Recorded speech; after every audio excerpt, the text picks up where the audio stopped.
para los que no han podido llegar. Así que muchas gracias. Alejandro, adelante.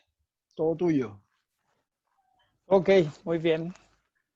Muchas gracias por la presentación y bienvenido a los estudiantes que se están conectando a esta clase sincrónica del curso de Biología Celular y Genética para obstetricia.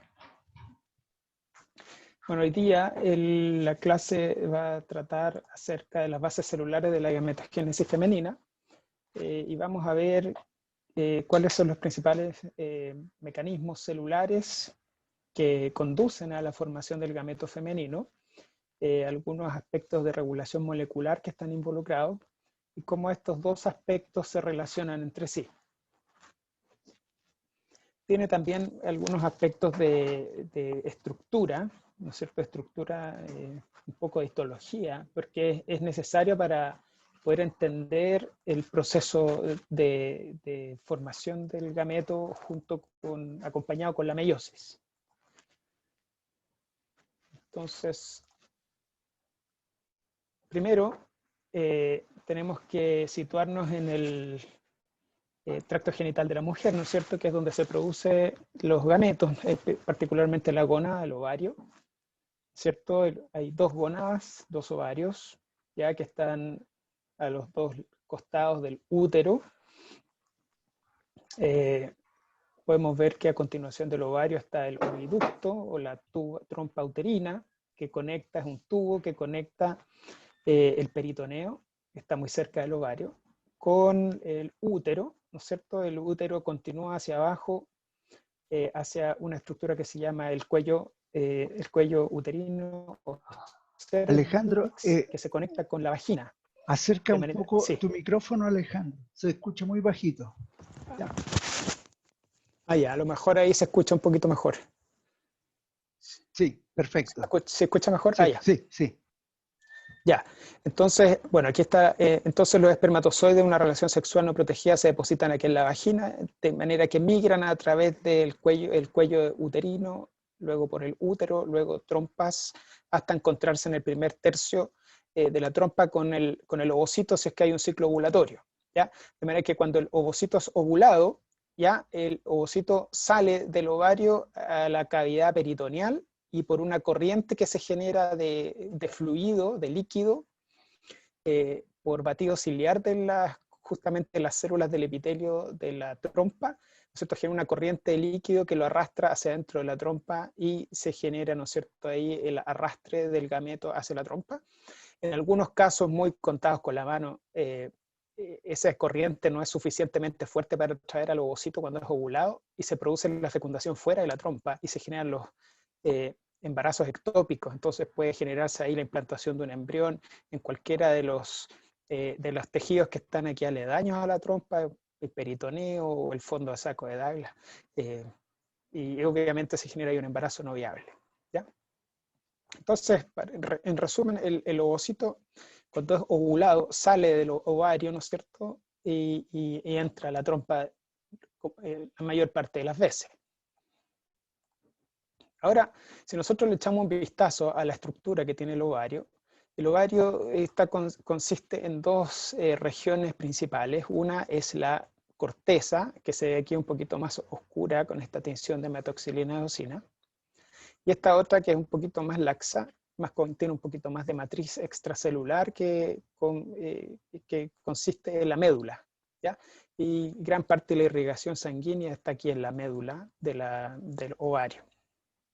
Y si ustedes se fijan aquí en la corteza ovárica, existen algunas estructuras que se ven acá como redondeadas. Estas estructuras se denominan folículos. Y los folículos son conjuntos de células somáticas que están rodeando a un ovocito en maduración, ¿ya? Y como ustedes ven, hay folículos de distinto tamaño, ¿no es cierto? Hay unos muy pequeñitos que están acá mucho más cerca de la corteza, otros de tamaño intermedio y otros de un tamaño considerable. Por ejemplo, todo esto que está aquí es un folículo.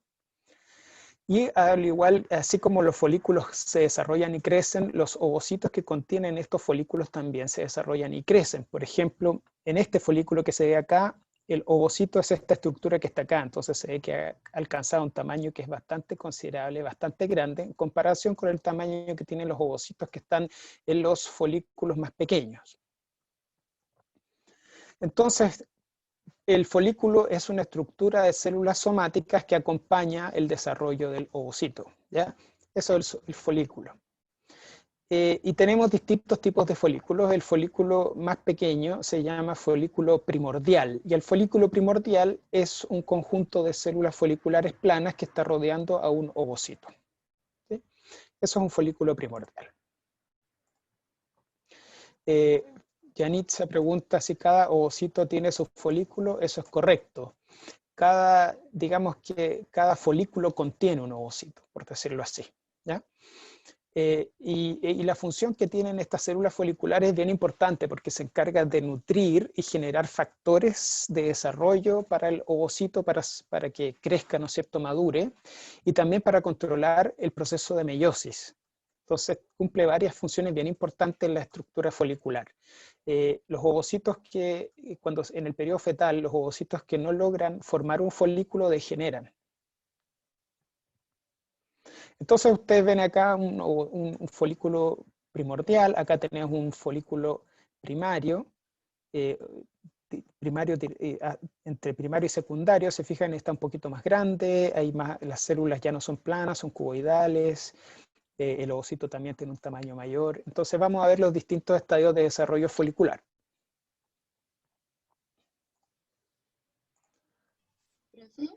Profe, Sí. ya dale tú. Esos espacios como más grandes no son folículos, esos como los tres bien grandes que habían. Te escucho muy bajo, pero me pareció escuchar que la pregunta era si es que estas estructuras que están acá también son folículos. Sí, esos bien grandes. Ah, ya, sí, efectivamente son folículos preovulatorios. Los folículos preovulatorios son los folículos que alcanzan el tamaño más grande dentro del ovario. Este es un ovario de animal, por eso es que hay varios folículos preovulatorios desarrollados, pero en el caso del humano, solo un folículo alcanza este tamaño tan grande para ovular solamente un ovocito por ciclo menstrual. Ah, ya, o sea, en el ovario hay como muchos folículos de distintos tamaños creciendo al mismo tiempo. Ya. Exactamente. Gracias. Profe, Sí.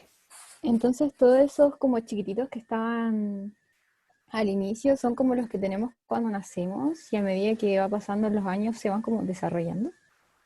Exactamente. No todos se desarrollan, sí. Desafortunadamente la mayor cantidad de estos folículos degeneran por un proceso que se llama atresia. Y en verdad son poquitos los que logran desarrollarse y finalmente ser ovulados. Bueno, en el chat Esperanza Rojas pregunta si los ovocitos que no terminan el proceso también tienen folículo. No sé a qué proceso te refieres, Esperanza. ¿Al proceso de meiosis? No, los términos prácticos, pero como que habían hartos ovocitos, pero después como que se morían dos y después como que uno maduraba y llegaba y podía ser ovulado. Ah, sí, efectivamente. El camino de maduración del folículo es bien largo, ¿no es cierto? Hasta que el folículo está completamente maduro, listo para liberar un ovocito maduro. Y justamente el proceso de maduración folicular va en cohortes, es decir, hay un grupo de folículos que de manera sincrónica va pasando las etapas de desarrollo, pero justamente en ese desarrollo sincrónico de estas cohortes, no todos los folículos se desarrollan, solamente un folículo alcanza el máximo grado de desarrollo, que es el estado de folículo de Graf o preovulatorio. Y los folículos que no logran seguir su maduración experimentan atresia, que es el proceso de degeneración del folículo. Gracias, profe. Bien, entonces ese es ¿Profe? el... Sí. Aparte de controlar el proceso de meiosis, ¿qué más hacía el folículo al ovocito? ¿En qué más lo ayudaba? Produce muchas cosas, pero produce factores que facilitan su maduración, su crecimiento, controla la meiosis, y otra cosa muy importante que hacen los folículos es producir hormonas. Entonces las hormonas que produce el ovario son producidas por las células foliculares. Dentro de estas hormonas que produce el ovario está el estrógeno y la progesterona, que son dos de las principales hormonas que produce el ovario humano, ¿ya? También produce hormona masculina, ¿ya? La principal es la testosterona, en niveles muy bajitos, ¿sí? Sin embargo, también eso es producido por las células foliculares. Ah, ya. Gracias, profe. Ok, de nada. En rigor, la testosterona es producida en grandes cantidades por el folículo, pero otras células del propio folículo transforman esa testosterona en estrógeno. Entonces, gran parte de la testosterona que se produce, en verdad, como es metabolizada y transformada en estrógeno, los niveles de testosterona de la mujer son muy bajos. Bueno, vamos a ver cómo es la historia del desarrollo folicular. Todo esto comienza en el periodo intrauterino, durante la vida del periodo embrionario, embriofetal. Ya los gametos derivan de un tipo celular que se llama las células germinales primordiales. Estas células germinales primordiales se forman en un tejido embrionario que se llama epiblasto durante la segunda semana de desarrollo, es decir, muy tempranamente. De hecho, la mujer muchas veces ni siquiera sabe que está embarazada y el embrión ya está produciendo las células germinales primordiales. Entonces, estas células germinales primordiales, una vez que se generan, que se forman, comienzan a migrar a través de la pared del saco vitelino, ¿no es cierto? Y llegan a un lugar que se llama la cresta genital, ¿ya? Y llegan entre la cuarta y la quinta semana y generan un poblamiento de la cresta genital con estas células de la línea germinal. Esta cresta genital finalmente se va a transformar en el ovario en la mujer. ¿Ya? En el varón se transforma en los testículos. Entonces, este es el saco vitelino, entonces por la pared posterior del saco vitelino van migrando las células germinales primordiales hasta la cresta genital.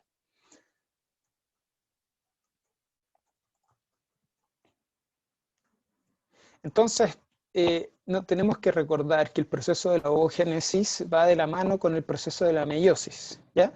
En el caso de la ovogénesis, el proceso de la formación del gameto, que involucra el proceso meiótico también, ¿ya? Y definimos la ovogénesis como la secuencia de eventos por las cuales las células germinales, llamadas ovogonias, se diferencian a ovocitos maduros. Entonces, estas células de la línea germinal, o células germinales primordiales, una vez que llegan a la cresta genital, ¿no es cierto?, se transforman en estas células ovogonias, que son células somáticas.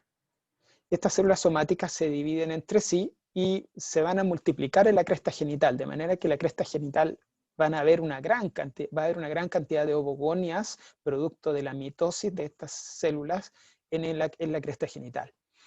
Y estas ovogonias son las que inician el proceso de meiosis para transformarse finalmente en un ovocito, ¿ya? Entonces la ovogonia, ¿sí? Disculpe, ¿las ovogonias eran las células somáticas? Exactamente. Las ovogonias entonces antes del nacimiento se dividen por mitosis para poblar la cresta genital, ¿cierto? Las ovogonias derivan de las células germinales primordiales. Profe, ¿lo que se ve en morado el folículo? No, esto es el ovocito. En rigor esta es la ovogonia, ¿ya? Que aquí en inglés sale escrito como ovogonium, pero es lo mismo que la ovogonia. ¿Y no tiene folículo o también lo tendría como acá? Cuando se está dividiendo por mitosis todavía no. Sin embargo, cuando inicia el proceso de meiosis, ¿no es cierto? Y la ovogonia recibe el nombre de ovocito primario. Entonces, cuando la ovogonia comienza el proceso de meiosis, recibe el nombre de ovocito primario, es decir, pasa por la fase S, ¿no es cierto? Entra a profase y ahí recibe el nombre de ovocito primario y ya deja de ser ovogonia, ¿ya?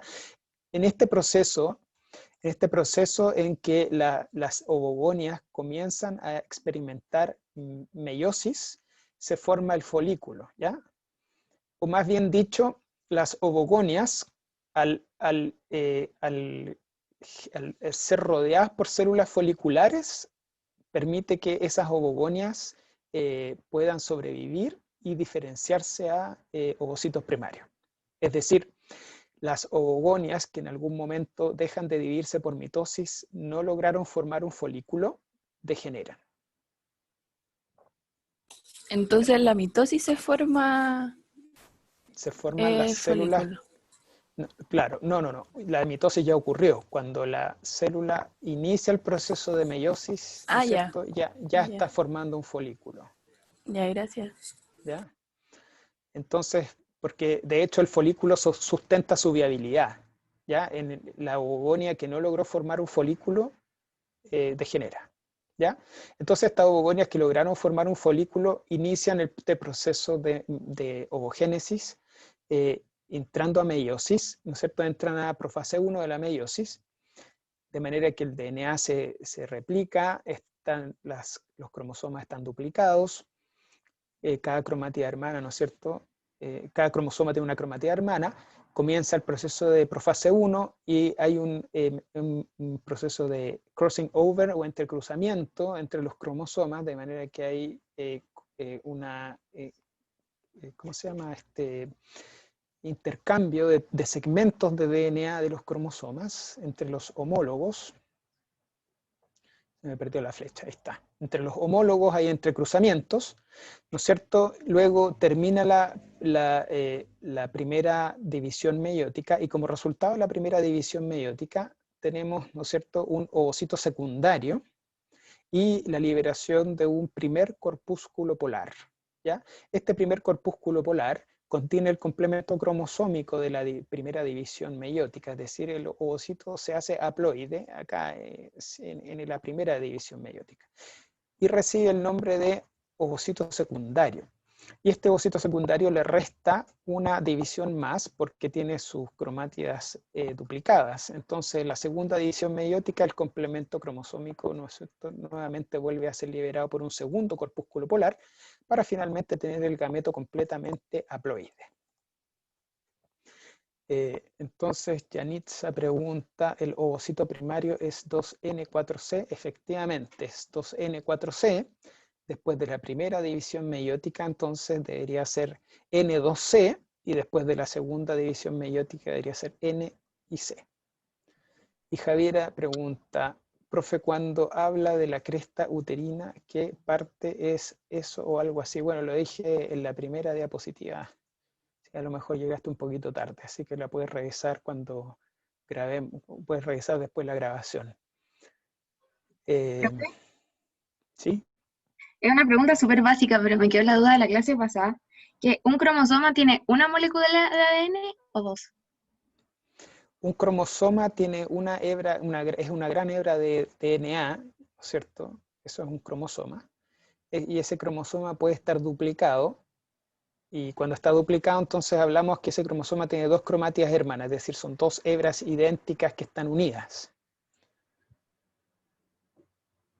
¿Y eso Entonces, significa por ejemplo, que tiene dos moléculas?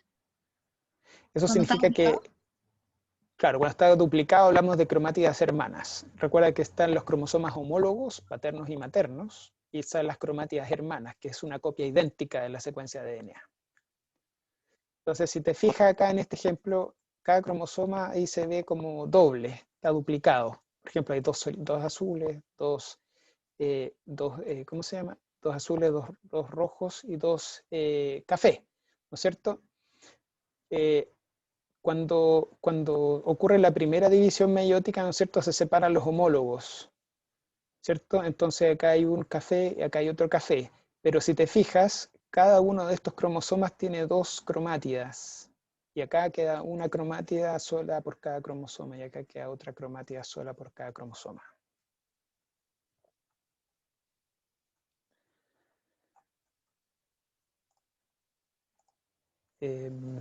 Isidora pregunta, ¿los cuerpos polares son solo núcleo, no tienen citoplasma? Tienen núcleo y tienen muy poquito citoplasma. Entonces el citoplasma se acumula principalmente en una célula que es la célula que va a dar origen al ovocito. Habitualmente estos degeneran los corpúsculos polares, así que esta división que aparece acá habitualmente no ocurre. Entonces ahora vamos a ver que la meiosis en el proceso de ovogénesis no es continua, sino que es más bien discontinua. Se producen unas pausas, varias pausas, 2 pausas principalmente, ¿ya? Entonces la meiosis de los ovocitos comienza durante el periodo intrauterino, ¿ya? Pero esta meiosis, ¿no es cierto?, cuando la ovogonia se transforma en ovocito primario, ¿no es cierto?, ahí se inicia la meiosis, ese proceso de meiosis queda detenido, y queda detenido antes del nacimiento, ¿ya? Luego, a partir de la pubertad, eventualmente esa meiosis que está detenida antes del nacimiento podría continuar, ¿no es cierto? Y puede continuar hasta el proceso ovulatorio, ¿no es cierto? Y cuando se agotan los ovocitos disponibles en el ovario, proceso llamado depresión folicular, ocurre la menopausia. Entonces, como no hay folículos, que son las células que producen las hormonas ováricas, entonces la mujer ya se queda sin hormonas ováricas. Y eso, y los fenómenos o las consecuencias de ese fenómeno se resumen en la menopausia.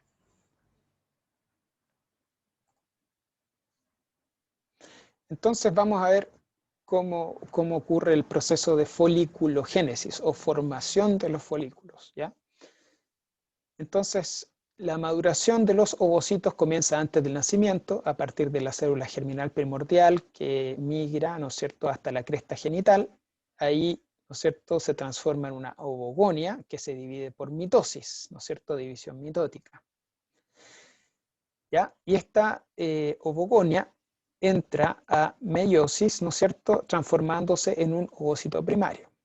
Ahora, cuando la ovogonia entra al proceso de meiosis, la meiosis queda detenida en la fase de profase 1, principalmente en la etapa de diploteno de la profase 1. Y ahí queda detenida.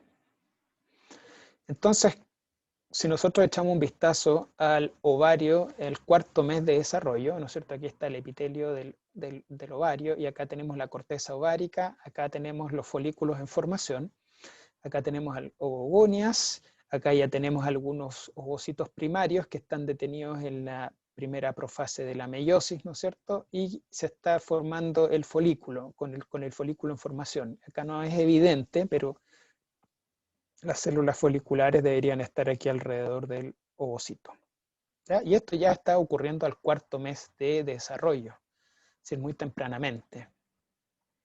Profe. Bueno, la mayoría, ¿sí? ¿Puede devolverse una diapositiva, por fin? Claro. Entonces ahí el crossing over ocurriría antes del nacimiento o después cuando vuelve en la pubertad. Digamos que el crossing over está detenido, ¿sí? Porque el crossing over involucra leptoteno, cicoteno, paquiteno, diploteno, diacinesis. Y la diacinesis ya debería haber finalizado el intercruzamiento completo, digamos, el proceso de crossing over completo, pero está ahí en pausa. ¿Ah? Entonces, eso genera 2 consecuencias. La primera consecuencia es que el ovocito primario, al estar detenido en la profase 1 de la meiosis, es susceptible a un montón de insultos, por decirlo así, o noxas del ambiente a los cuales está expuesto. Es decir, todas las cosas a las que está expuesta la mujer y eventualmente hace que también estén expuestos los ovocitos en esta etapa de la meiosis, ¿no es cierto?, de la profase 1 de la meiosis. Y a esto me refiero a, por ejemplo, humo de tabaco, contaminación ambiental, etcétera, ¿no es cierto? Todo eso, todas las noxas a las cuales esté expuesta la mujer, ¿no es cierto?, va a hacer que también estén expuestos sus ovocitos que están detenidos, ¿no es cierto?, en la profase 1 de la meiosis. Y eso puede generar alteraciones en el material genético de estos ovocitos que están ahí detenidos, en espera de madurar.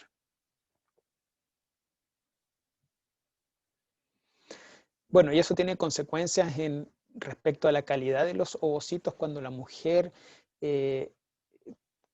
tiene más de 35 años, la calidad de los ovocitos que tienen sus ovarios declina ostensiblemente, o sea, rápidamente la calidad de los ovocitos disminuye justamente porque tienen mucho daño acumulado el material genético de estos ovocitos que están detenidos en profase 1. Bueno, entonces, sí.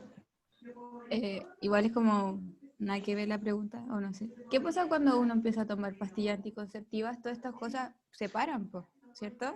¿Están como en pausa? No, de hecho eso es un mito, no se para. ¿Ya? Y lo voy a explicar eso, pero más adelante, ¿ya? Ya. Vamos a ver que todo el proceso de desarrollo folicular es independiente de que la mujer esté embarazada, esté tomando anticonceptivos, etc. ¿Ya?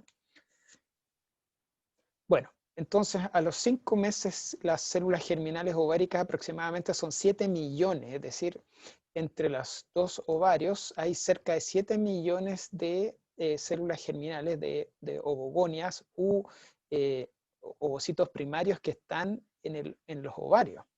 ¿Ya? Sin embargo, este número, 7 millones, comienza a declinar, ¿no es cierto? Y a cerca de los 7 meses de desarrollo, prácticamente la mitad de esos 7 millones degenera por este proceso celular de atresia.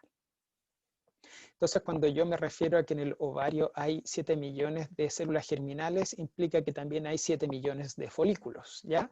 Y si digo que hay 7 millones de folículos, implica que también hay 7 millones de células germinales, ¿no es cierto?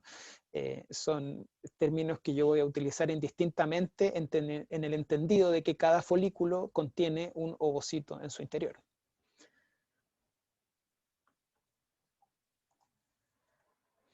Entonces, el folículo primordial consta de un ovocito primario, ¿no es cierto? Un ovocito primario detenido en profase 1 con células planas foliculares a su alrededor. Esta es la estructura más primitiva del desarrollo folicular. Y vemos ahí, ¿no es cierto?, el ovocito y alrededor estas células foliculares que son células foliculares planas. ¿Ya? ¿Alguien levantó la mano? Por favor, haga su pregunta. Profe, una duda, los que entran en muerte celular son los cuerpos polares, corpusculares, no me acuerdo, los que se degradan. No, momento. Acá solamente todavía no tenemos corpúsculos polares, solamente tenemos ovocitos y células foliculares. Todavía no hay polocito 1, porque recuerda que la meiosis está detenida en la profase 1.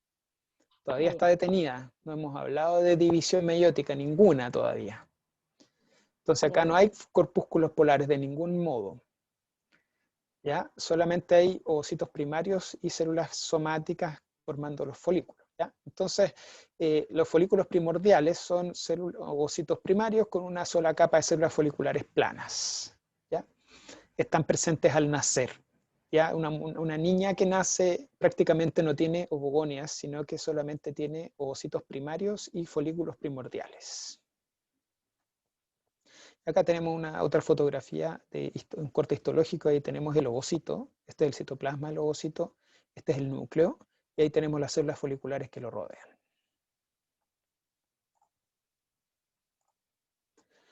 Bueno, este folículo primordial se va a ir desarrollando desde folículo primordial a folículo primario. Esta va a ser la siguiente etapa de desarrollo y se distinguen en que primero hay un aumento de tamaño notable de todo el folículo y del ovocito. Las células foliculares ahora son cuboidales, ¿cierto? Antes eran planas, y además comienza la producción de glicoproteínas desde las células foliculares y desde el ovocito que se depositan ahí entre medio de estas dos células para formar una estructura llamada zona pelúcida, que es una cubierta glicoproteica acelular que está rodeando al ovocito y que se interpone entre el ovocito y las células foliculares. Podríamos decir que sería como el cascarón del huevo, la zona pelúcida.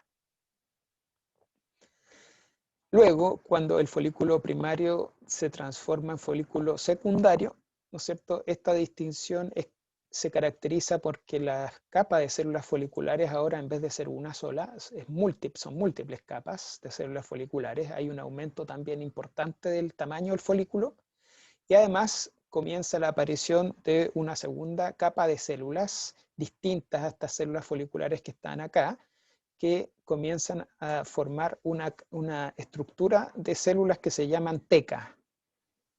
Y esa teca, ¿no es cierto?, van a ser de dos tipos, la teca interna y la teca externa, ¿ya?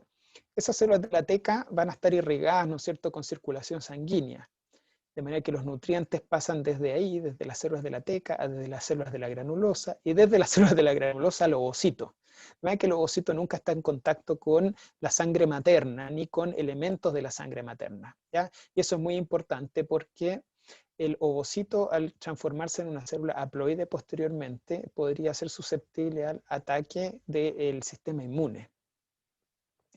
Entonces, el ovocito, ¿no es cierto?, está bien protegido por estas estructuras de células foliculares.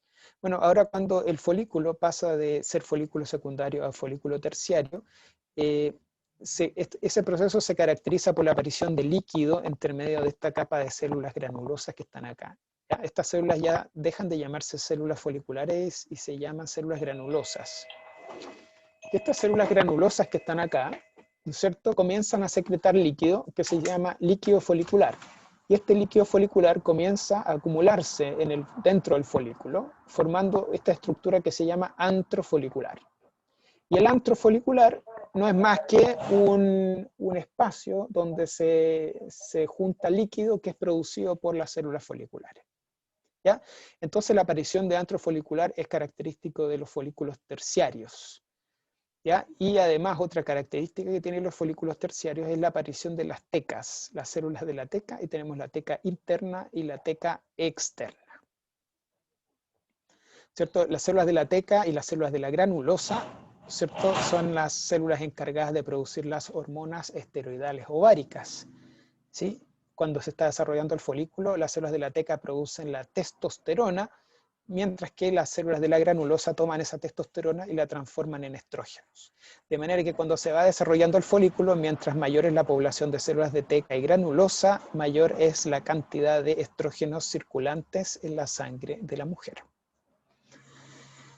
Luego, este folículo terciario se transforma en un folículo preovulatorio. Entonces, una de las características que presenta este folículo es que tiene un gran tamaño porque tiene un gran antro folicular que está lleno de líquido, ¿no es cierto? Y tenemos acá una especialización de las células que están rodeando al ovocito. Estas células granulosas que están alrededor del ovocito reciben el nombre de células del cúpulo oóforo. De manera que cuando el ovocito es ovulado, sale con estas células del cúpulo oóforo adosadas a él. ¿Ya? Y dentro de estas células del cúmulo oóforo vamos a distinguir un grupo particular de células granulosas que están rodeando al ovocito, ¿ya? Que vendrían siendo estas que están en contacto prácticamente con el ovocito, solamente separadas por la zona pelúcea. ¿Ya? Todo eso va a salir entonces en el momento de la ovulación. Bueno, vamos a ver entonces cómo ocurre el proceso de maduración folicular. Primero tenemos que hablar del reclutamiento inicial y luego tenemos que hablar del reclutamiento cíclico, ¿ya? Que son dos procesos de reclutamiento que son independientes. El reclutamiento inicial es el proceso por el cual los folículos primordiales comienzan a madurar hasta folículo terciario o folículo antral. Y este proceso de reclutamiento inicial ocurre de manera espontánea y continua en el ovario desde el nacimiento. Es decir, un bebé de sexo femenino recién nacido ya tiene este reclutamiento inicial de folículos primordiales que comienzan su maduración hasta folículo antral. Y ese proceso continúa hasta la menopausia, independientemente de que la mujer esté embarazada o no y que esté tomando anticonceptivos o no. ¿Ya? Este proceso de reclutamiento inicial es continuo y eso hace que la edad de la menopausia sea más o menos constante cerca de los 40 años. ¿Ya? Los folículos se van gastando, por decirlo así, de manera continua. Otro proceso que tiene que ver con la maduración folicular es el reclutamiento cíclico. que tiene que ver con el proceso por el cual los folículos que están en estado de folículo antral, es decir, folículo terciario, pueden responder a hormonas hipofisiarias y continuar su maduración hasta la ovulación. Y este proceso de reclutamiento cíclico ocurre desde la pubertad en adelante, ¿ya? Es decir, el proceso de reclutamiento inicial o maduración folicular hasta folículo antral ocurre desde el nacimiento. Sin embargo, esos folículos que se desarrollan no pueden continuar su desarrollo hasta la pubertad, en que comienzan a haber hormonas hipofisiarias que podrían permitir que los folículos terciarios puedan continuar su maduración. Esquemáticamente esto se ve de la siguiente manera. Este es el conjunto de folículos primordiales que tiene la mujer en su ovario. Este conjunto de folículos primordiales, ¿no es cierto?, a través del reclutamiento inicial se desarrollan a folículos secundarios y antrales. En este estado de maduración, al carecer de un estímulo adecuado para seguir su desarrollo, y se degeneran por este proceso llamado atresia. ¿Ya? Y eso hace que el conjunto de folículos primordiales que tiene el ovario de la mujer se vaya disminuyendo progresivamente por este proceso de reclutamiento inicial. Ahora, luego de la pubertad, cuando estos folículos alcanzan el estado de folículo antral, dependiendo de las hormonas hipofisiarias, el nivel de hormonas hipofisiarias que tiene la mujer, estos folículos terciarios pueden avanzar a folículos preovulatorios y folículos de Graf y eventualmente ser ovulados. Y en el reclutamiento cíclico, ¿no es cierto?, también hay proceso de atresia o degeneración de folículos, de manera que un solo folículo único finaliza su maduración para finalmente ovular un solo ovocito por ciclo. ¿Sí? Entonces vemos que hay muchas etapas en que los folículos pueden degenerarse, ¿no es cierto? Y hay algunos folículos que desafortunadamente ni siquiera alcanzan a entrar al proceso de reclutamiento inicial y que van a la atresia directamente, ¿ya? Y eso también contribuye a reducir el conjunto de folículos que tiene la mujer en sus ovarios. Entonces, al nacer, ¿sí? ¿Cuál sería la diferencia entre atresia y apoptosis? Bueno, que la apoptosis es parte del fenómeno de atresia. ¿Ya? La atresia es el conjunto completo de degeneración del folículo completo. ¿Sí? Y la apoptosis es una parte del proceso de atresia. Ya, gracias. Bueno, entonces al nacer el número total de ovocitos primarios o folículos primordiales, por decirlo así, es de entre 1 y 2 millones. Todos los ovocitos primarios están en arresto meiótico, es decir, están detenidos en la etapa de diploteno durante la profase 1. Están caracterizados porque, como discutíamos con los otros profesores, la cromatina de estos cromosomas no está completamente condensada, sino que es más bien una cromatina laxa. ¿Sí?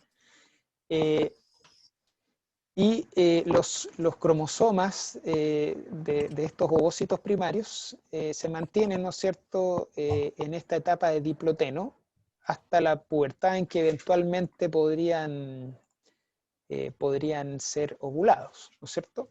Esta etapa de diploteno prolongado se denomina dictioteno. Dictioteno entonces es la etapa en la cual la etapa de maduración meiótica en la cual se encuentran los ovocitos primarios que están detenidos.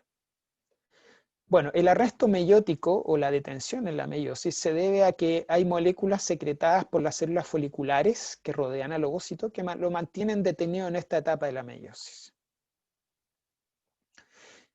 Bueno, después en la pubertad el número de folículos disponibles se ha reducido a cerca de 400.000. ¿No es cierto? Entonces fíjense que cuando nació teníamos 1 o 2 millones, ya en la pubertad ya tenemos 400.000.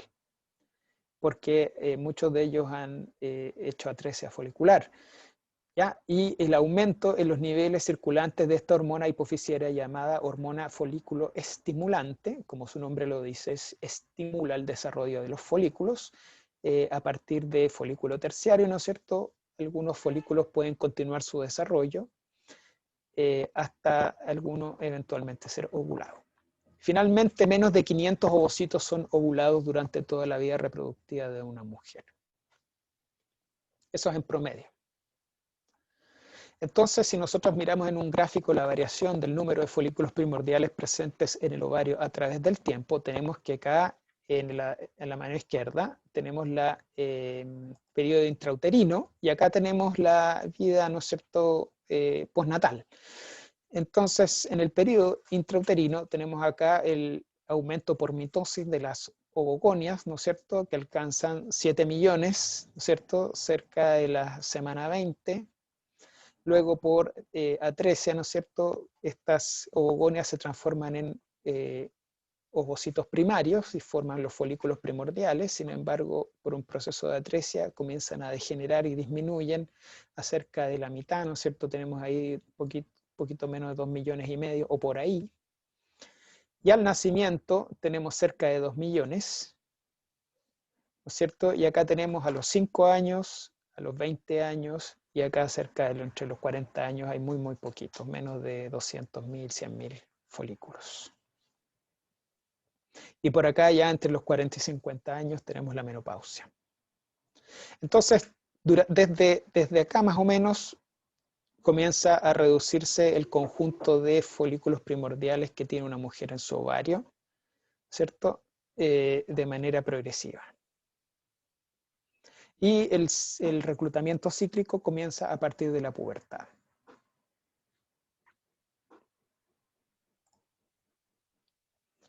Bueno, entonces luego de la pubertad los folículos en crecimiento se mantienen a partir de folículos primordiales.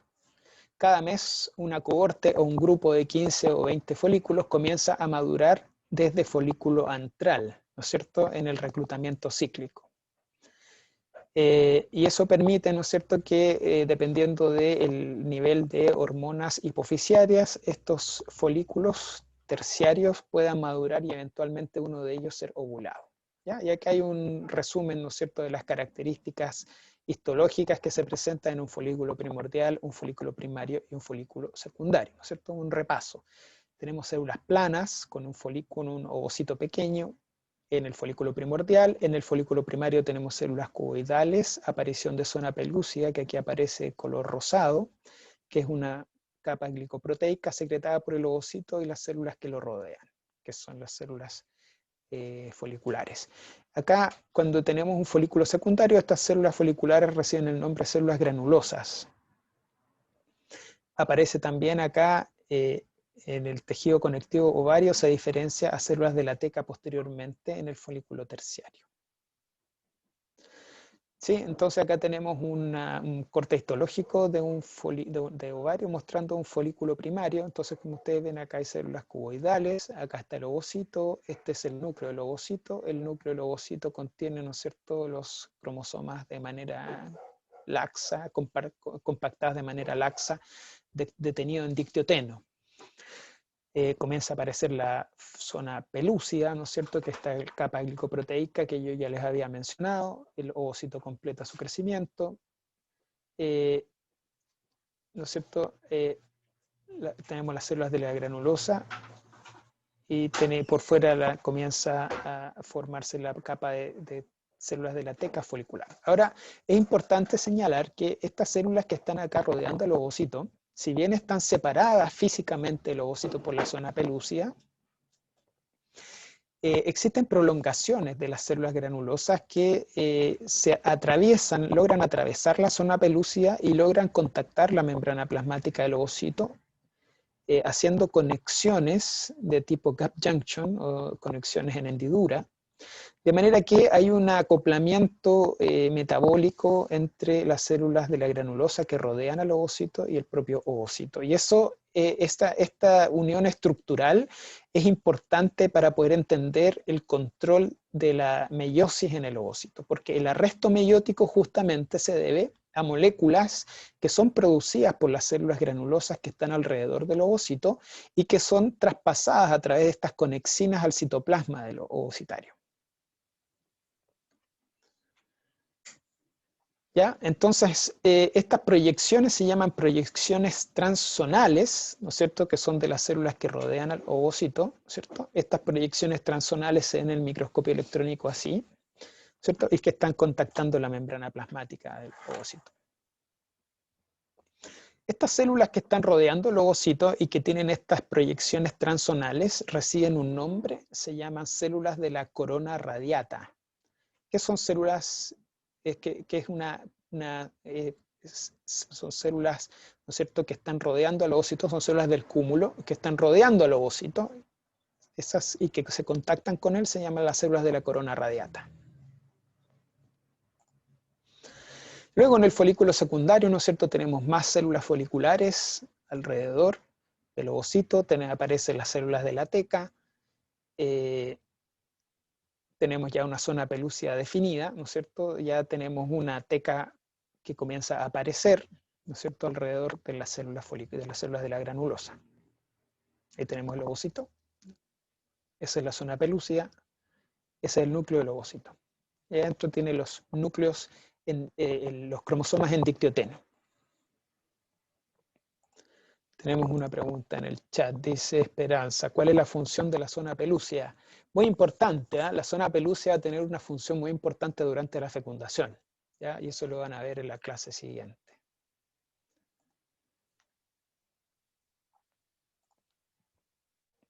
Bueno, acá tenemos un folículo terciario, tenemos la formación de antro folicular, que es un líquido producido por las propias células de la granulosa, ¿no es cierto? Producen este fluido o líquido folicular.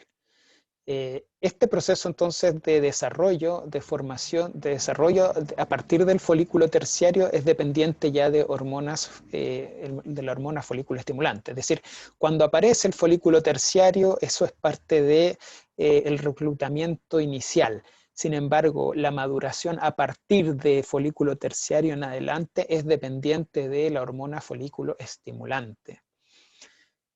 Ahora vemos que el estrato de células de la granulosa consta de varias capas, 6, 12 capas, ¿no es cierto? Hay acumulación de fluido folicular que tiene una gran cantidad de un glicosaminoglicano llamado ácido hialurónico, ¿sí?, que es habitualmente utilizado en cosmética para los rellenos subcutáneos. Bueno, y las células de la granulosa alrededor del ovocito permanecen intactas y el ovocito se desplaza desde el centro del folículo, ¿no es cierto? Entonces ya el ovocito no está centrado en el folículo, sino que como se empieza a llenar de líquido, queda pegado a la pared, ya no queda en el centro, ¿no es cierto? Ahí tenemos un folículo y ahí tenemos la aparición del antro folicular, ¿no es cierto?, que es este líquido producido por las células foliculares. Entonces, producto de la maduración folicular, producto de esta secreción de hormonas hipofisiarias, hormona folículo estimulante, FSH, el folículo terciario se transforma en folículo preovulatorio y posteriormente en folículo ovulatorio o folículo de Graf. ¿Sí? Este estado folicular, ¿no es cierto?, se alcanza aproximadamente 37 horas antes de la ovulación. Y es tan grande el folículo que comprende todo el espesor de la corteza ovárica y produce incluso una protuberancia en la superficie del ovario, de tan grande que es. Aquí se genera una presión importante en el líquido, ¿no es cierto? Igual que un neumático que tiene aire a presión en su interior, el líquido folicular también empieza a juntar mucha presión y eso hace que se adelgace la pared folicular y esto junta mucha presión. Ahora, el hecho de que junte mucha presión hidrostática al folículo es súper importante porque en el momento en que se rompe la pared folicular, todo el contenido del folículo es expulsado. Y eso permite, ¿no es cierto?, el vaciamiento del folículo que contiene el ovocito. Es decir, es importante que se genere esta presión hidrostática dentro del folículo para que ocurra el vaciamiento del folículo durante la ovulación. Bueno, tenemos una gran cavidad antral llena de líquido folicular, ¿no es cierto? Tenemos las células del cúmulo, dentro de las células del cúmulo, que son estas células que están aquí alrededor del ovocito, tenemos las células de la corona radiata, que son las células que están alrededor del ovocito. ¿Ya? Y justo antes de la ovulación ocurre una pérdida de contacto entre las células foliculares que rodean al ovocito y el propio ovocito. Es decir, estas prolongaciones transzonales antes de la ovulación se interrumpen. Bueno, una descarga, ahí está, una descarga masiva de otra hormona hipofisiaria llamada hormona luteinizante, ¿no es cierto? Esta descarga masiva la reconocemos como pico de LH. Entonces este pico de LH o descarga masiva hace que se reanude la meiosis, completándose recién la primera división meiótica. Entonces el ovocito primario se divide, ¿no es cierto? Y se transforma en un ovocito secundario y hay liberación del primer corpúsculo polar. Ahora, esta liberación de hormona luteinizante no solamente hace que el ovocito complete recién la primera división meiótica, sino que también hace que se rompa la pared folicular, de manera que se vacía el folículo junto con el ovocito que tiene en su interior. Y sale todo esto que está acá, el conjunto cúmulo-ovocito.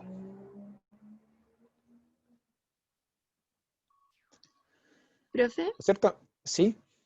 O sea, el folículo de Graf es preovulatorio o ovulatorio en sí, porque... No, el folículo de Graf es un folículo ovulatorio.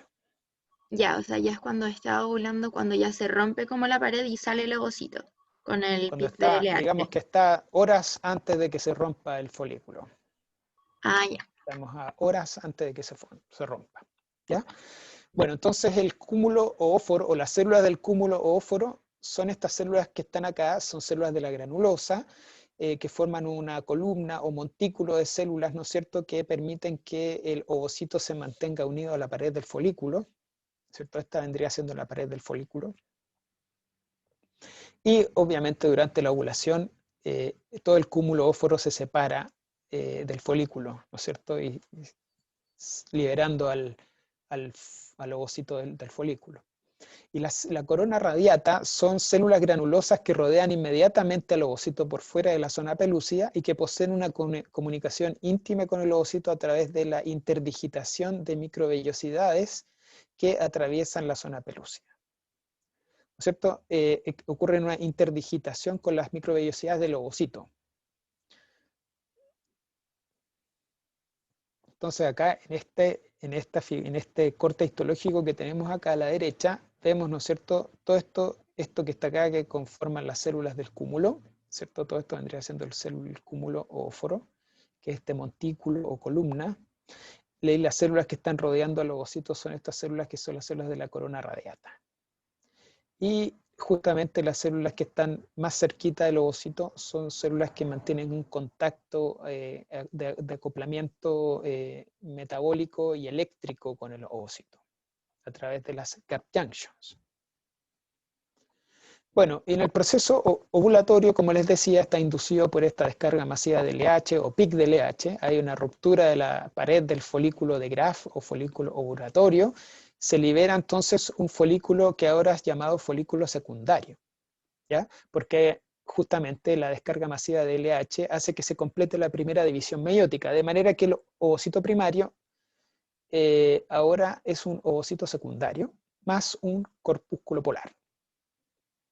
No solamente sale el ovocito secundario, sino las células que lo rodean, corona radiata, células del cúmulo y el fluido folicular que contenía el folículo. ¿No es cierto? Es como que esto lo pinchemos y sale todo esto hacia afuera. Entonces ahí tenemos células del cúmulo, las células de la corona y el ovocito en estado de ovocito secundario.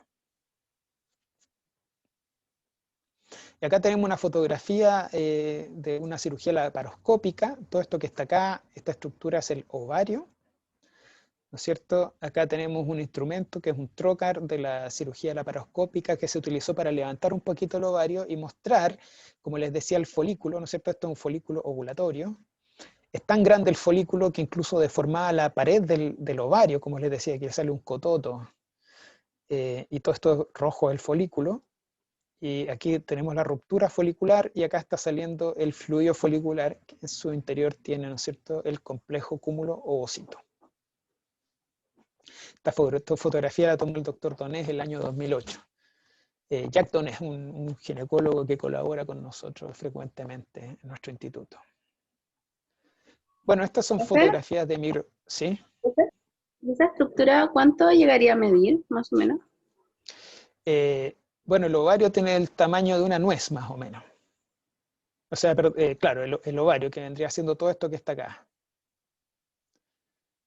El ovario es del porte de una nuez. El folículo,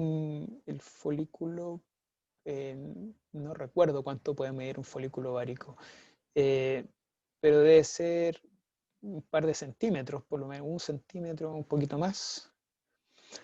Y el ovocito 100 micrones más o menos, tiene un diámetro de 100 micrones.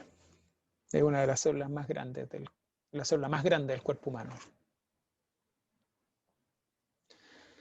Bueno, esta es una fotografía de microscopía electrónica que nos muestra cómo se observan las superficies, ¿no es cierto?, del ovocito y del ovario. Entonces acá tenemos, estas son fotografías no de humanos, son de roedor, pero vemos acá, ¿no es cierto?, el ovario, esta es la superficie del ovario, acá ocurre el sitio de la ovulación, y acá está el ovocito rodeado de células granulosas, ¿cierto? Y aquí sí, como se ve la superficie de la zona pelúcida en que algunas células granulosas han sido removidas. ¿Cierto? Ahí tenemos células de la granulosa. Estas células son las células del cúmulo óforo. Perdón, de la corona radiata. Bueno, y acá tenemos un corte histológico de ovario en el momento de la ovulación, y ahí se ve cómo se está desalojando todo este complejo cúmulo ovocito, ¿cierto? Toda esta salida de líquido folicular que tiene ácido hialurónico, es como algo así un poquito más espeso que la clara de huevo. ¿No es cierto?, que contiene las células foliculares y el ovocito secundario, ¿no es cierto? Y todo esto desemboca a estas estructuras de la trompa uterina que se llama fimbrias, ¿no es cierto?, que son como unas proyecciones que generan una corriente junto con el batido ciliar del oviducto para ingresar todo esto que sale acá del complejo cúmulo ovocito hacia adentro de la tuba uterina. Entonces, haciendo un resumen, tenemos, ¿no es cierto?, de los cordones del mesodermo. Tenemos las células de la línea germinal que migran a la cresta genital. Las células de la cresta genital, ¿no es cierto?, estas células germinales primordiales se transforman a ovogonias. Estas ovogonias forman los folículos primordiales y se transforman en folículos primarios cuando inician el proceso de la meiosis. Estos folículos primordiales entonces se desarrollan por el reclutamiento cíclico a folículos primarios, luego folículos secundarios y luego folículos antrales. Y a partir de folículo antral, gracias a la secreción de hormonas hormonas hipofisiarias, como la hormona folículo estimulante, ocurre el reclutamiento cíclico, y ese reclutamiento permite que los folículos a partir del estadio de folículo terciario puedan continuar su desarrollo y eventualmente hasta la ovulación. ¿Cierto? Esta ovulación se produce por una descarga masiva de la hormona LH, hormona luteinizante, que no solamente hace que se rompa la pared del folículo, sino también que se complete recién la primera división meiótica.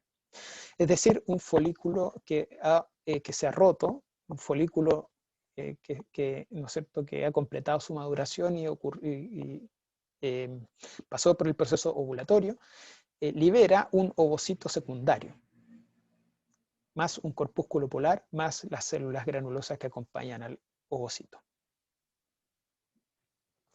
Bueno, luego la carcasa del folículo se transforma en una estructura endocrina llamada cuerpo lúteo que sigue secretando hormonas. Entonces, haciendo un resumen de la primera diapositiva que vimos, ¿no es cierto?, en el proceso de ovogénesis, aquí tenemos las células ¿no es cierto?, diploides, las ovogonias, que se dividen por mitosis para poblar la cresta genital. Cuando ingresan al proceso de meiosis reciben el nombre de ovocito primario. Aún son diploides. Recién cuando completan la primera división meiótica son haploides. Entonces acá tenemos que las células están detenidas en profase 1 de la meiosis. Esta profase 1 se mantiene durante toda la vida del ovocito y durante todo el desarrollo folicular hasta la descarga de LH o el pico de LH que induce recién la primera división meiótica, ¿no es cierto? Y la liberación del primer corpúsculo polar. Y eso ocurre, ¿no es cierto?, durante el reclutamiento cíclico. Dani Villar pregunta, profesor, ¿cuándo se realiza la fecundación, el ovocito termina la meiosis? Bueno, para allá voy. Entonces, cuando se ovula un ovocito no está haploide, o sea, no está completamente listo, no ha completado la meiosis, le falta completar la segunda división meiótica, que es separar las cromátidas hermanas entre sí. ¿Ya? El DNA está duplicado. Es haploide, pero cada cromática está duplicada. Entonces, este proceso de finalización de la meiosis y la liberación del segundo corpúsculo polar ocurre solamente si es que hay fecundación del ovocito. Es decir, si no hay fecundación del ovocito, nunca se llega a completar la segunda división meiótica. Esto porque el ovocito que está ovulado completa la primera división meiótica y luego entra en un segundo arresto meiótico que lo mantiene en metafase 2 de la meiosis 2. Y el ovocito secundario, ¿no es cierto?, que está en metafase 2, se mantiene ahí hasta que es fecundado. Y una vez que es fecundado, entonces libera el segundo corpúsculo polar. Solamente se ocurre la fecundación. Entonces acá tenemos un par de preguntas en el chat. La vamos a revisar enseguida.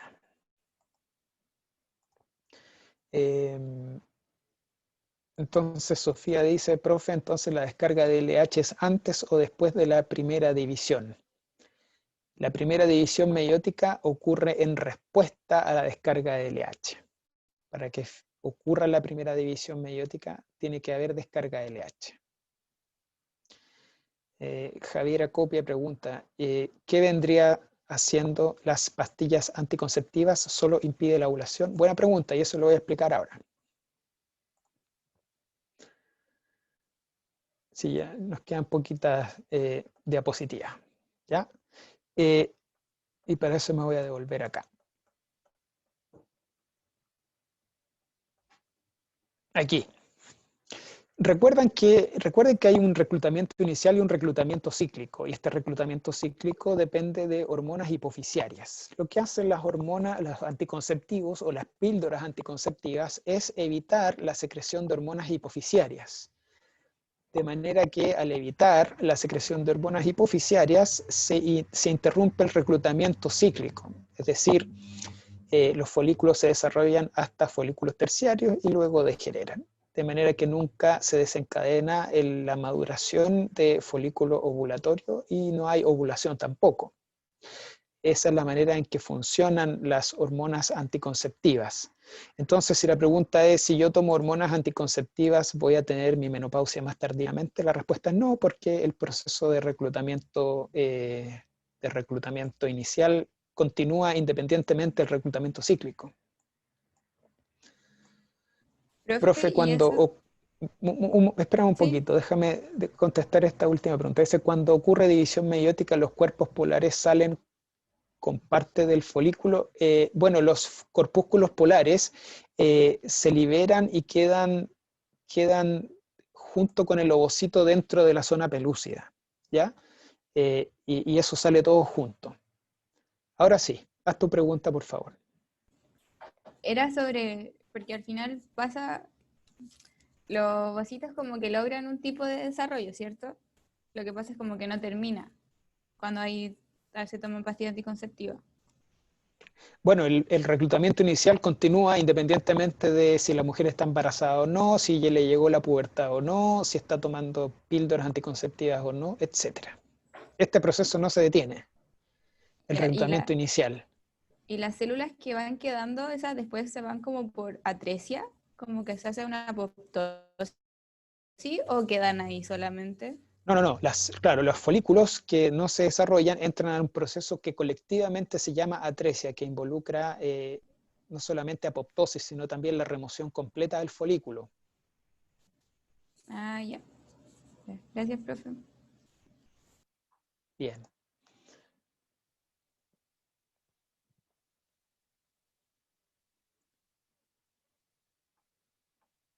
Bien, entonces hacemos un paralelo entre los eventos que ocurren en el folículo y en los eventos que ocurren en el ovocito.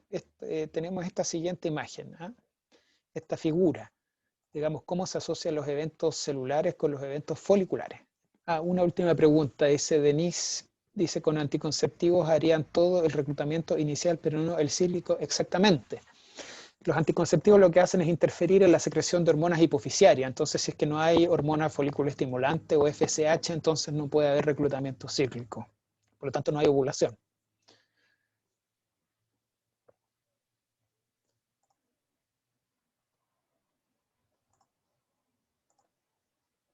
Y Antonia pregunta, ¿qué función cumple el proceso de atresia? ¿Cuál es su importancia? La atresia es el proceso por el cual degenera una estructura folicular.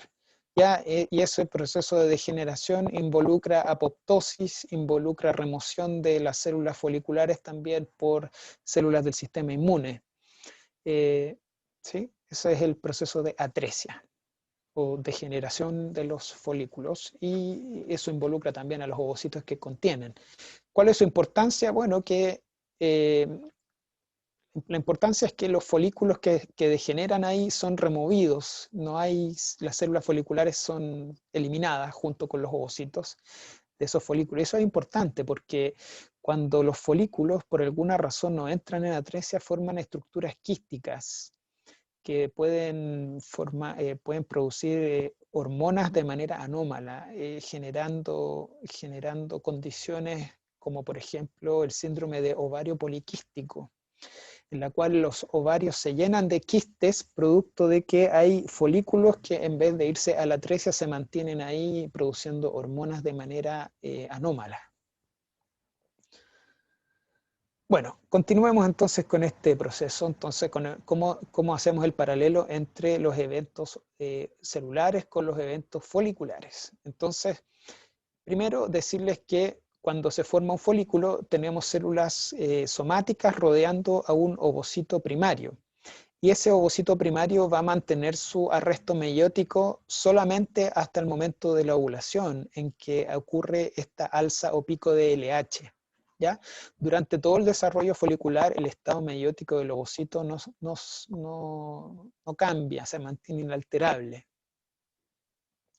¿Ya? Entonces vimos que lo único que ocurre es crecimiento del ovocito en conjunto con el crecimiento del folículo, eso sí ocurre. ¿Ya? Pero el estado meiótico no se modifica, ¿no es cierto? Entonces es prácticamente diploide hasta que completa recién la primera división meiótica, que es, ¿no es cierto?, en el momento de la ovulación.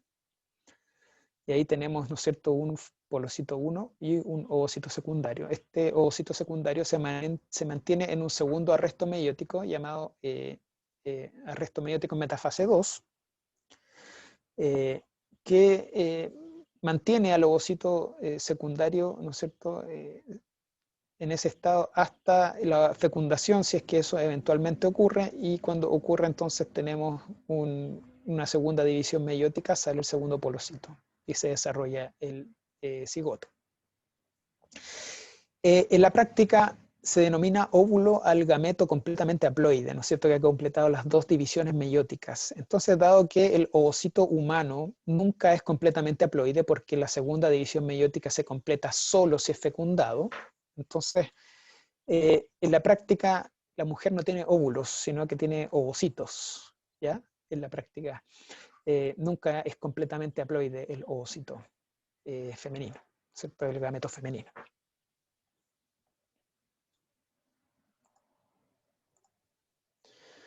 Bueno, entonces como resultado de la ovogénesis tenemos la producción de un núcleo haploide, acumulación de nutrientes y factores morfogenéticos que son necesarios en el citoplasma para el desarrollo de un futuro embrión. ¿Cierto? Eso tenemos como resultado de la ovogénesis. Si tenéis preguntas, ¿sería ovocitar una vez en vez de ovular? En rigor tal vez puede sonar un poco raro, pero el proceso se denomina ovulación, sí. Así se denomina el proceso, folículo ovulatorio. No existe el término ovocitar.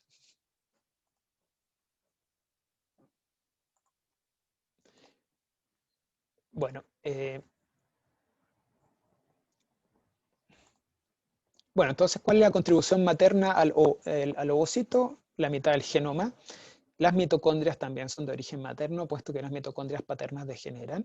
Y los ribosomas y la maquinaria biosintética también son maternos, de manera que las proteínas que se generen a partir de los genomas materno y paterno, en el principio ocurre por la maquinaria biosintética materna, es decir, ribosomas y proteínas y factores morfogenéticos que tiene el citoplasma ovocitario.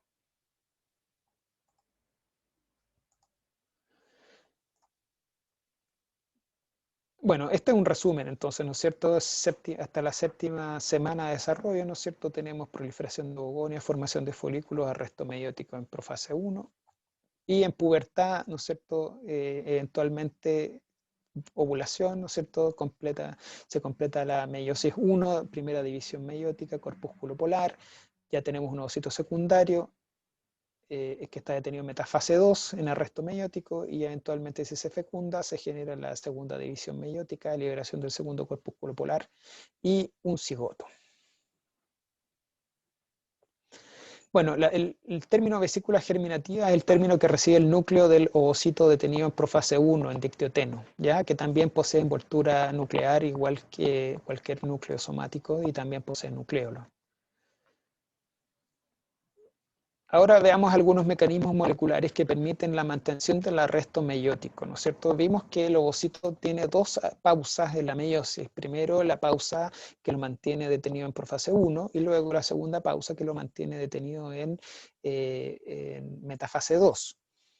¿Ya? Piensen ustedes que una mujer que está cerca de la menopausia, cerca de los 40 años, los ovocitos que se ovulan cerca de la menopausia han estado detenidos en profase 1 de la meiosis cerca de 40 años.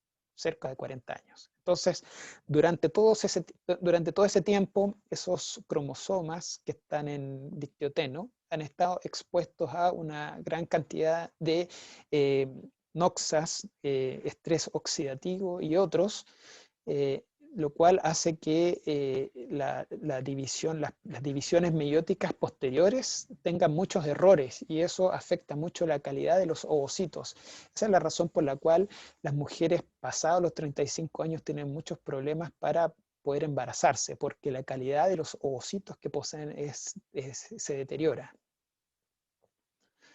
Entonces, nuevamente, esto siempre se lo digo a los estudiantes, es importante compatibilizar, ¿no es cierto?, vida familiar, vida profesional, siendo consciente de que existe una realidad biológica que, que nos condiciona, y esto es la calidad de los ovocitos, ¿ya?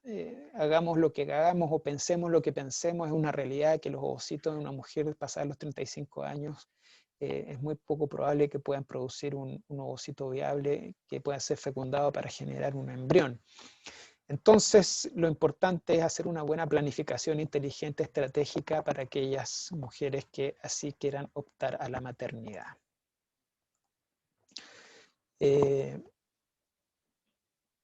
Dice, si uno congela ovocitos, no pasaría. Justamente una de las estrategias para mantener la calidad ovocitaria es congelar ovocitos, ¿no es cierto? Y es un procedimiento que se ofrece por algunas clínicas de fertilidad a las mujeres que, por la razón que sea, todavía no están en condiciones de poder embarazarse, y así mantener un conjunto de ovocitos disponibles de una calidad aceptable que permita tener una buena chance de generar un embarazo exitoso. Bueno, ahora cierre de paréntesis y comenzamos entonces a revisar los mecanismos moleculares que permiten la mantención del arresto meiótico, ¿ya? Entonces yo les había contado que las células de la corona radiata mantienen una conexión con el citoplasma del ovocito por moléculas que se generan en las células, ¿no es cierto?, de la corona y que fluyen por estas gap junctions al citoplasma ovocitario. Bueno, dentro de las moléculas que fluyen, ¿no es cierto?, tenemos el GMP cíclico, que es producido por las células foliculares y que fluye hacia el ovocito. Este GMP cíclico tiene una función bien importante, y es que altos niveles de GMP en el ovocito inhiben una fosfodiesterasa, ¿no es cierto?, en este caso la fosfodiesterasa 3A. Esta fosfodiesterasa 3A está involucrada en la hidrólisis o la ruptura del AMP cíclico, de manera que al estar inhibida la fosfodiesterasa 3A, producto de los altos niveles de GMP cíclico que vienen de las células de la corona radiata, hacen que el ovocito mantenga niveles elevados de AMP cíclico en su citoplasma. Y esos niveles elevados de AMP cíclico en el citoplasma del ovocito mantienen el arresto de la meiosis en profase 1. ¿Sí? Entonces, el CAMP es producido por el propio ovocito por el estímulo de la célula del cúmulo. Además, la enzima fosfodiesterasa 3A, expresada por el ovocito y que degrada AMP cíclico, está profundamente bloqueada por el GMP cíclico que es pasado por las células foliculares que lo están rodeando, ¿no es cierto? Y que difunde al ovocito a través de las uniones gap junctions. Este GMP cíclico se produce en respuesta a un péptido que se llama péptido natriurético tipo C, que es producida por otras células foliculares, ¿no es cierto? Lo cual estimula un receptor que se llama NPR2 y que estimula a las células foliculares a producir GMP cíclico. Entonces la historia es que este péptido induce este péptido estimula este receptor hace que se genere GMP cíclico, difunde al ovocito, se inhibe fosfodiesterasa 3A, eso mantiene elevados los niveles de AMP cíclico, manteniendo el arresto meiótico.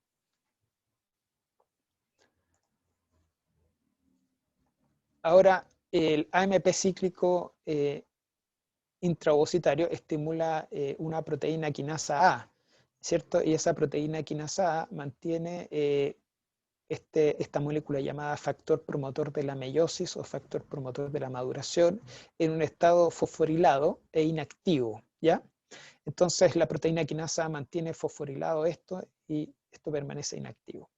Ahora nosotros habíamos visto que con la alza de LH o el pico de LH inducía dos cosas. Primero, la finalización de la primera división meiótica y la ruptura folicular.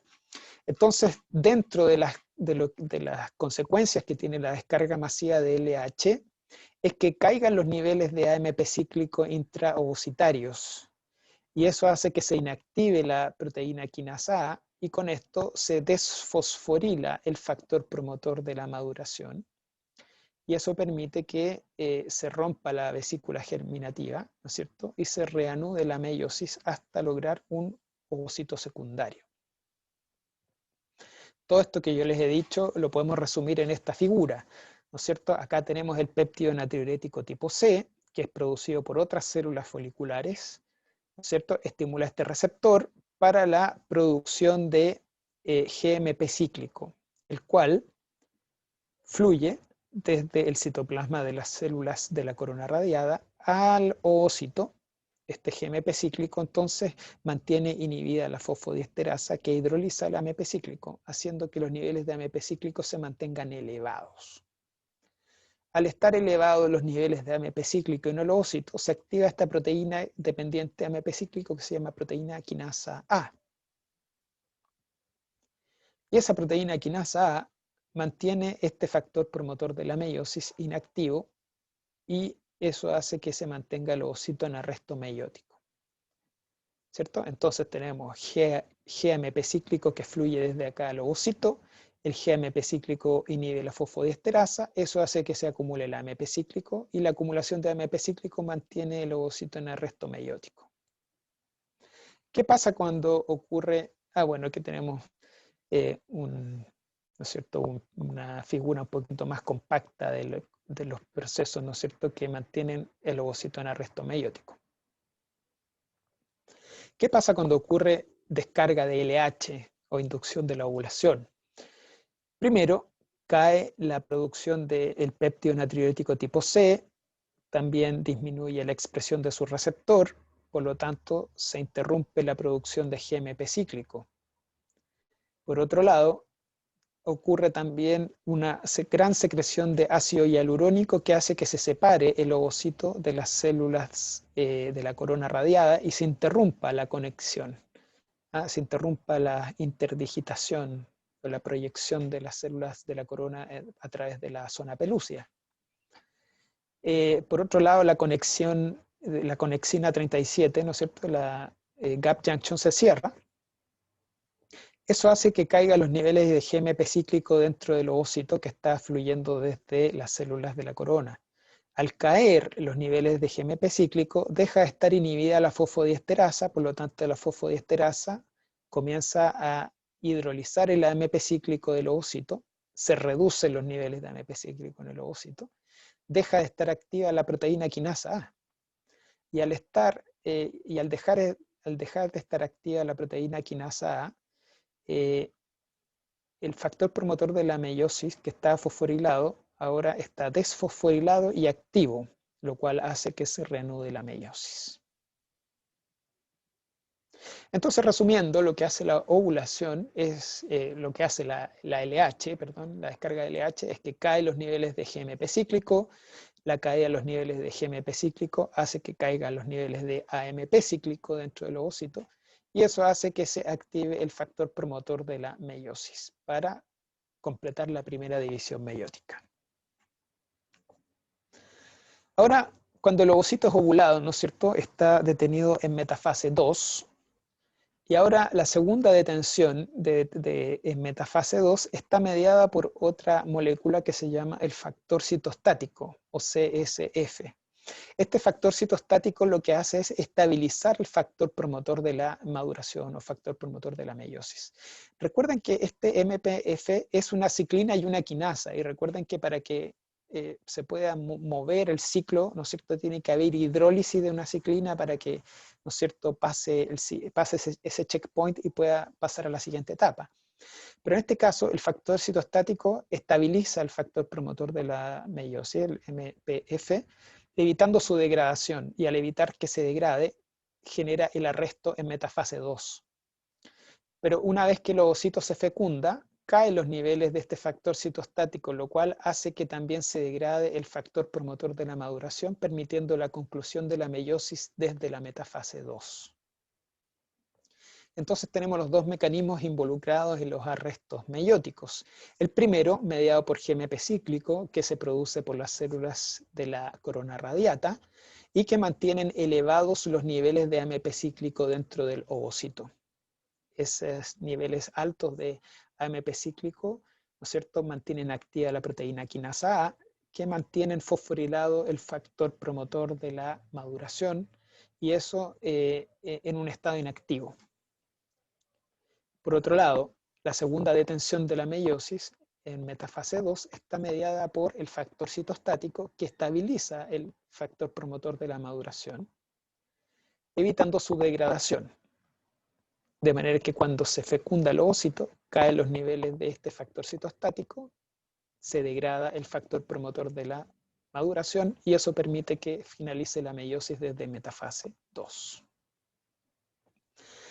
Y acá tenemos un resumen general, ¿no es cierto?, ya finalizando esta clase, solamente para mostrarles que un folículo, desde que está en su estado de folículo primordial hasta que es ovulado, pasan varios ciclos previos, ¿no es cierto?, varios ciclos menstruales, desde que es reclutado hasta que el folículo alcanza su estado, ¿no es cierto?, de folículo preovulatorio. Y de hecho, un folículo que está en estado de folículo primordial hasta que alcanza un estado preantral puede madurar, pueden pasar 120 días, ¿no es cierto?, en este reclutamiento inicial. Y este proceso entre que está el ovocito en estado antral, ¿no es cierto?, y desarrolla su antro, es un proceso que requiere oleadas sucesivas de hormonas hipofisiarias de ciclos previos, al menos 3. Entonces tenemos un ciclo, tenemos un segundo ciclo, y tenemos un tercer ciclo en que ya el folículo terciario, ¿no es cierto?, está en condiciones de ser reclutado en este reclutamiento cíclico, ¿ya? Entonces el folículo en estado de folículo terciario puede ser reclutado en el periodo de reclutamiento cíclico para llegar a ser dominante y eventualmente ovular. Es decir, el reclutamiento folicular, ¿no es cierto?, dura comienza bastantes meses antes de que el ovocito sea ovulado, ¿ya? Comienza a crecer el folículo. Esta diapositiva puede ser un poquito compleja de entender, pero el mensaje de esta diapositiva es que se requieren varios ciclos previos de ciclos menstruales y exposición a hormonas foliculares para que el folículo antral pueda ser reclutado y finalmente pueda completar su maduración. Y este es el resumen, ¿no es cierto?, de los fenómenos que ocurren en el ovario, desde folículo primordial, primario, hasta folículo secundario, terciario, ovulación, ¿no es cierto? Y esos procesos van acompañados del proceso de ovogénesis desde las células germinales primordiales hasta la ovogonia para formar un folículo primario que inicia la meiosis. Producto del pic de LH y la ovulación tenemos un ovocito secundario. Y si es que hay fecundación tenemos, ¿no es cierto?, la liberación de un segundo corpúsculo polar y un cigoto ya. Y esa es la última diapositiva, ¿no es cierto? Y con esto terminamos esta clase. No sé si es que hay alguna pregunta o alguna duda al respecto.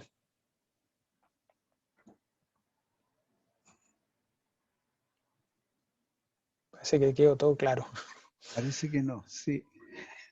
Tengo una duda, profe. Sí. Que no me quedó muy claro qué era el corpúsculo polar. El corpúsculo polar es el complemento genético que se genera de una división meiótica, ¿ya? Y básicamente es una célula chiquitita que prácticamente contiene solo núcleo y muy poquito citoplasma. Ah, entonces, porque de una célula salen dos y solo una se va desarrollando. Claro, a partir de una división meiótica, el citoplasma se va acumulando en una única célula, ¿ya? A diferencia de lo que ocurre en el proceso de meiosis en el varón, en que la división ocurre más o menos equitativa. Acá es una división muy inequitativa, en que el citoplasma es permanentemente acumulado por una sola célula y el complemento genético de la división meiótica sale por una célula muy pequeñita que tiene muy poco citoplasma, y el complemento genético que se llama corpúsculo polar, que habitualmente degenera. Ah, ya. Gracias, profe. ¿Ok? O sea, genera una sola célula como funcional, a diferencia de como en la meiosis masculina que genera 4 células funcionales, en la femenina solo una. Exactamente, a partir de una ovogonia, por decirlo así, se genera un ovocito. 1 a 1. Si no hay más preguntas, Alejandro. ¿Profe? Sí, ¿Sí? adelante. Que yo me confundí un poco al final con la mantención del segundo arresto meiótico, porque según lo que tengo entendido, el promotor como que induce la meiosis. Entonces, si se degrada el promotor, ¿cómo Claro, pero se...? la induce, pero para la primera división meiótica. Para la primera división meiótica tiene que estar activo el factor promotor de la meiosis. Entonces ahí se reinicia la primera división meiótica. Pero después... Entonces, ¿para la segunda no es necesario? Entonces, para la segunda, el MPF ya está activo, ¿ya? Y avanza, ¿no es cierto? Lo que ocurre es que no puede salir de la metafase porque tiene que hidrolizarse el factor promotor de la meiosis. Tiene que hidrolizarse para pasar de metafase. Y esa hidrólisis es evitada por este factor citostático, que mantiene entonces el arresto meiótico en metafase 2. Está activo y está estabilizado. No puede hidrolizarse. Entonces, para que pueda salir de metafase 2 el ovocito necesita hidrolizarse este factor citostático, lo cual ocurre cuando se fecunda el ovocito. Si no se fecunda el ovocito, ahí me quedó claro, gracias. degenera estando en metafase 2. Entonces un ovocito maduro es un ovocito que está en metafase 2. ¿Ya? El espermatozoide se enfrenta a un ovocito en metafase 2. O fecunda un ovocito en metafase 2.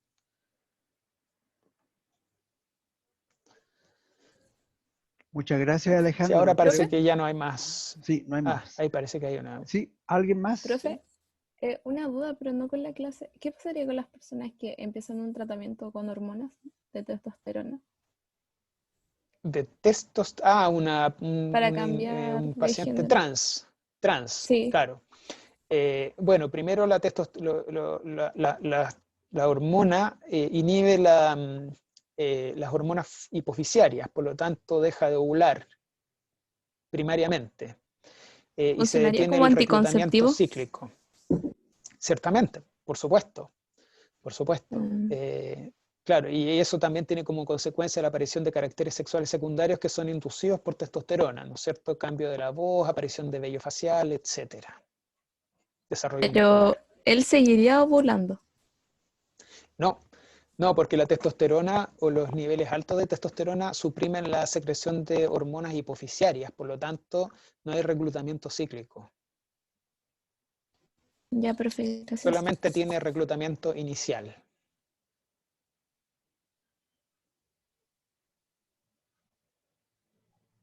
Ya, ahora sí. Ahora parece sí. Sí, ya. Ok. Muchas gracias de nuevo, Alejandro. Ha sido muy clarito y De nada. van a tener pronto la grabación arriba para que todos los que no asistieron, Perfecto. tuvimos un máximo de 90 estudiantes, se faltaron 18 solamente presencial. Buenísimo. Muy bueno. Muchas gracias. Nos Perfecto. vamos. Ok. Chao, chao. ¿Quieren prender De nada, las cámaras para despedirnos? Chao, profe, gracias. Chao, Chao, chao. profes. Chao, Chao. Chao, Chao, profe. chao. Profe, Chao, gracias. profe. Chao, Chao, profes. profes. Que estén bien. Chao, chao.